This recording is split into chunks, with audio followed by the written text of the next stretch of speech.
The house was silent.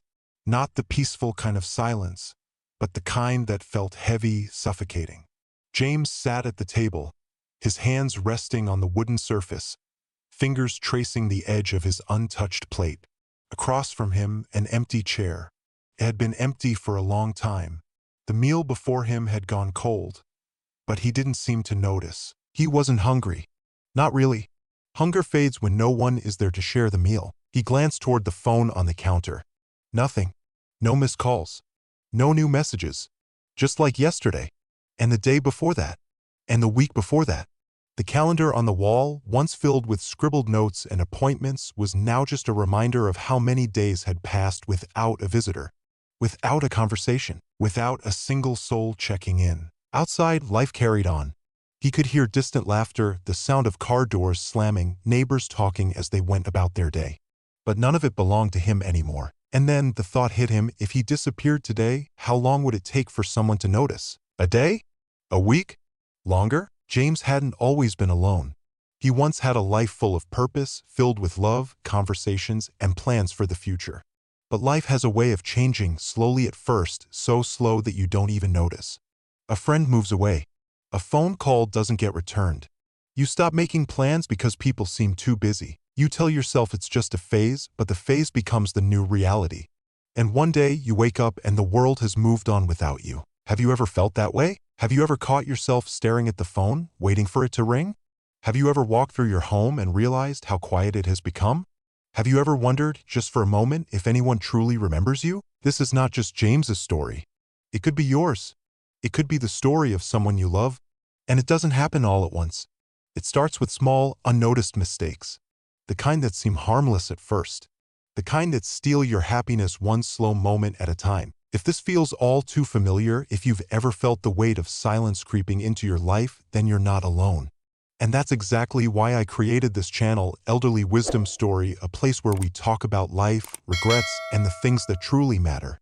Because no one should have to navigate this journey alone. Stay with me until the end, because if you don't recognize these mistakes now, you may find yourself in the same silent room, waiting for a call that never comes. And if you find value in these conversations, consider subscribing. Together, we can break the silence. Let's begin with the first mistake. The one that steals your strength before you even realize it. James stood in front of the mirror, staring into the eyes of a man he barely recognized. The reflection before him wasn't the man he once was, the man who could carry grocery bags in both hands without breaking a sweat, the man who walked for miles without thinking twice, the man who could lift his grandchildren high into the air just to hear them laugh. That man was gone, faded like an old photograph left too long in the sun. What remained was someone smaller, someone slower, someone weaker. He reached out, fingers trembling, pressing his palm against the cool glass as if trying to touch the past. His stomach, once firm, now hung slightly over his belt. His arms, once steady, now felt hollow beneath his skin. His legs, the very foundation that had carried him through life, had grown frail. He let out a small chuckle, but it wasn't filled with humor, more like disbelief. How did this happen? The answer was simple. It didn't happen in a day. It started with small things, things that seemed harmless at the time. A skipped walk here, a nap instead of a stretch there. Reaching for the remote instead of taking the stairs. Fast food instead of home-cooked meals, because who wants to cook for one person anyway? He told himself it didn't matter, he deserved the rest, the comfort. Besides, he was getting older. Slowing down was normal, wasn't it? But slowing down had turned into stopping. At first, it was little inconveniences. A bit of stiffness in the morning. A slight struggle to stand after sitting for too long. Then one day, bending down to tie his shoe became a challenge. Carrying the laundry basket upstairs left him breathless. The aches in his joints lasted longer. But still, he ignored it. After all, it wasn't like he was sick. It wasn't like he was dying. Until the morning he tried to get out of bed, and his legs refused. 1 second, he was reaching for his slippers. The next, the floor was rushing up to meet him. He hit the ground hard, the impact sending a sharp jolt up his spine. The shock of it left him breathless. For a moment, he thought he would bounce right back up just like he used to, but when he pressed his hands to the floor, trying to push himself upright, nothing happened. His arms shook, his legs were dead weight beneath him. He tried again. And again. Panic set in. He called out, but the walls swallowed his voice. He reached for the nightstand, but it was just out of reach. He was trapped. In his own home. In his own body. Minutes passed. Maybe hours. He didn't know anymore. The morning sun shifted across the floor, then disappeared, swallowed by the afternoon. The weight of reality settled over him like a heavy blanket. He was alone. There was no one coming to help. And the worst part? This wasn't an accident. This wasn't some sudden tragedy. This was his fault. Every ignored warning sign. Every time he told himself tomorrow. Every time he chose convenience over care, rest over movement, apathy over action. Every small decision, every little excuse had led him here, lying on the floor, powerless, waiting for something, someone, anything to save him from the consequences of his own neglect. And what about you? If you fell right now, would you be able to get up? Or would you be like James, staring at the ceiling, realizing too late that your body had given up on you long before you even noticed? It doesn't have to be this way. Strength isn't lost in a single day, and it doesn't have to be rebuilt in a single day either. It starts with small choices, just like the ones that led James here, but this time they're choices that lead you back to life. 15 minutes a day. That's all it takes. 5 minutes to stretch in the morning so your joints remember how to move. 10 minutes of walking so your legs remember how to carry you. 15 minutes of light strength training so your body remembers that you still need it, because one day you will need it, not in some distant future, not when it's too late. But maybe tomorrow, maybe next week, maybe next year, when you reach for something on the top shelf, when you take the stairs instead of the elevator, when you stumble and need your body to catch you before the fall. This isn't about avoiding aging.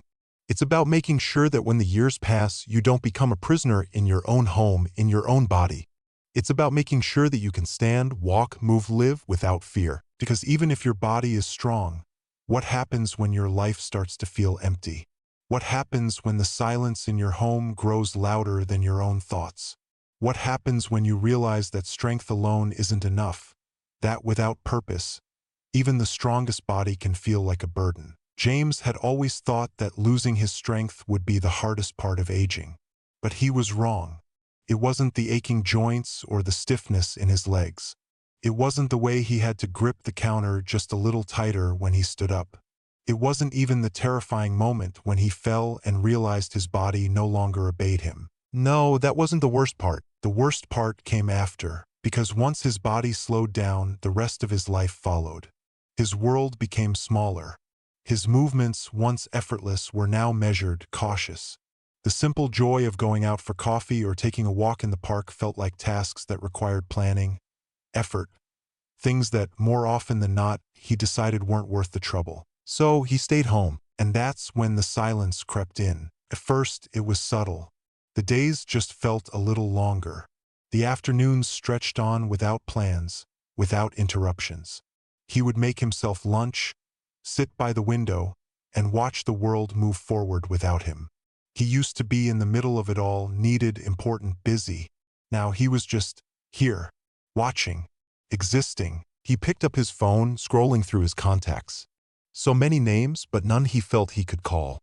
The last time he had spoken to his old colleagues, the conversation had been filled with long pauses, their lives so different now, as if he had been left behind. He hovered over his son's name, debating whether to dial. He pressed call.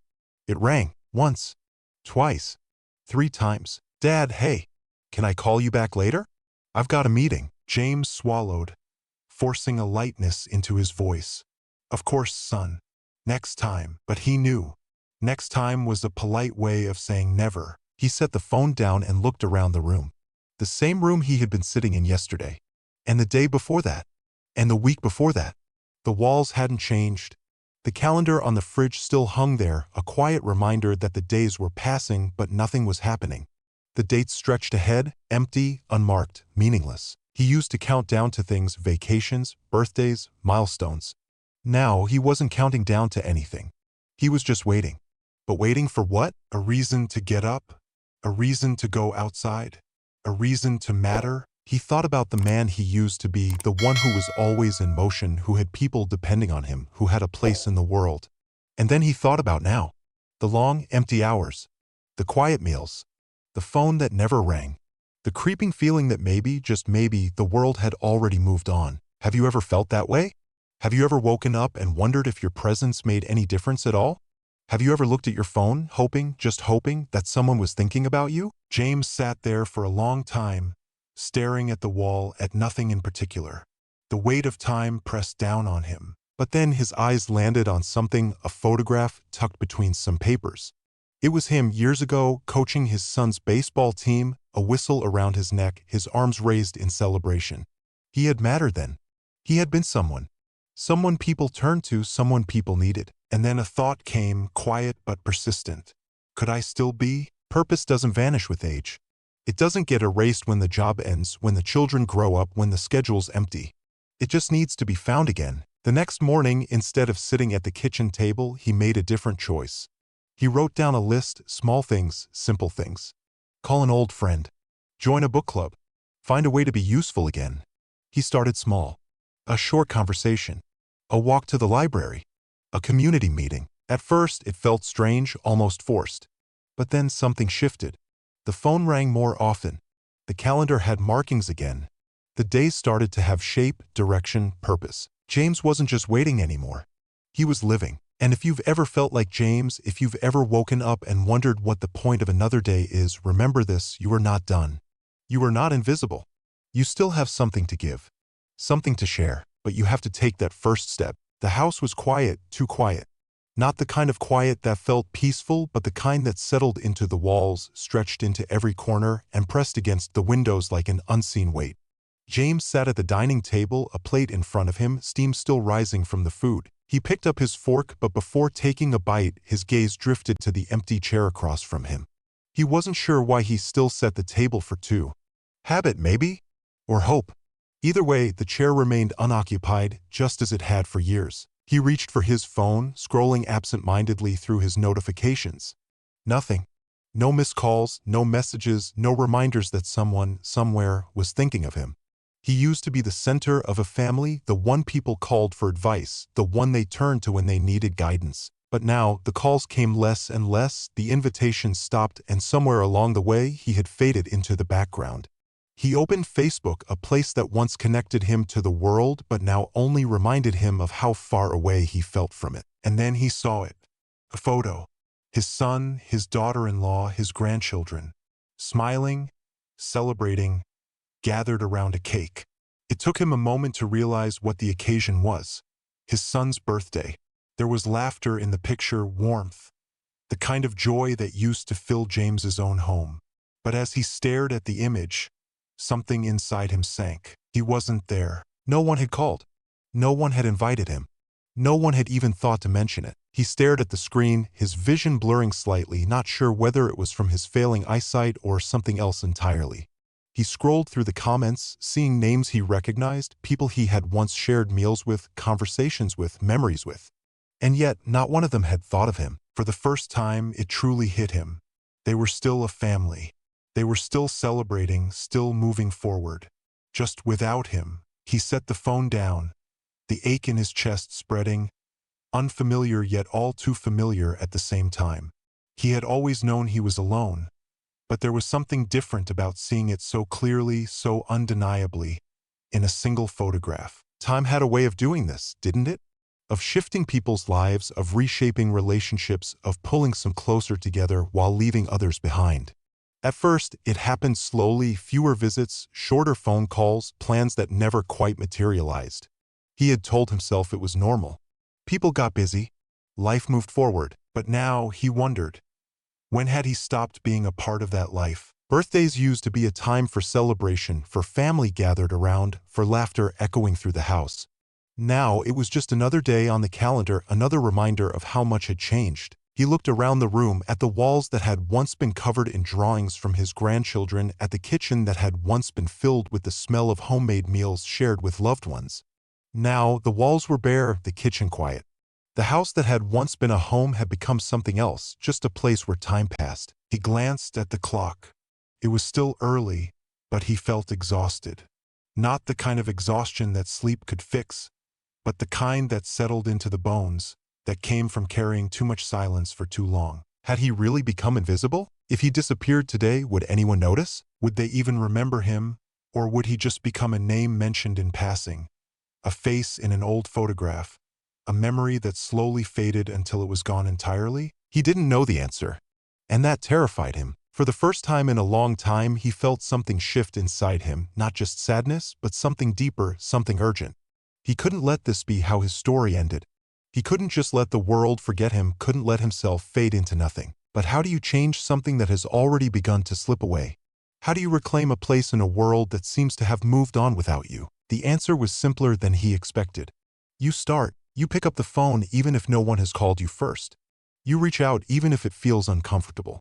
You send the first message, make the first plan, take the first step. Because waiting for someone else to do it means waiting forever. James took a deep breath and did something he hadn't done in a long time.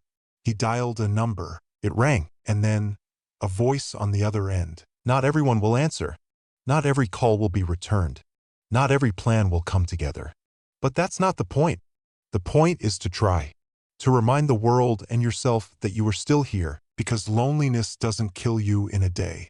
It happens slowly, quietly, stealing little pieces of you one moment at a time. Until one day, you wake up and realize you've let yourself disappear. But you don't have to. Not today. Not yet. James had spent too many days believing that life had already given him its best years, that everything worth living for was behind him. But he was wrong, because life doesn't end when you stop working. It doesn't end when your children grow up, when the house gets quieter, or when your body slows down. Life ends the moment you stop believing it still has something to offer. And the truth is, it does. The mistake isn't in growing older. The mistake is in letting yourself fade away before your time. The mistake is believing that just because the world seems quieter, it no longer needs you. But wisdom, experience, the lessons you've learned over the years, those don't disappear. They don't lose value. They become even more important because the next generation needs them. Your family needs them. You need them. So, let this be the moment you choose something different. Let today be the day you stop waiting and start living. Call that old friend. Take that walk. Write down the stories you've never told. Share your wisdom. Give the world a reason to remember you, not just as someone who once was, but as someone who still is. And if this story touched you, if it made you pause, if it made you see even a little bit of yourself in James, then don't let it end here. This is why Elderly Wisdom Story exists. To remind you that you are not alone, that your voice matters, that your story still has pages left to be written. Join us. Be part of this community. Let's keep these conversations alive. Hit subscribe, share your thoughts in the comments, and together, let's ensure that no one has to navigate this journey alone. Because at the end of the day, we all want the same thing: to be remembered, to be valued, to know that our story still matters. And don't just think about this tomorrow. Do something today, because time waits for no one.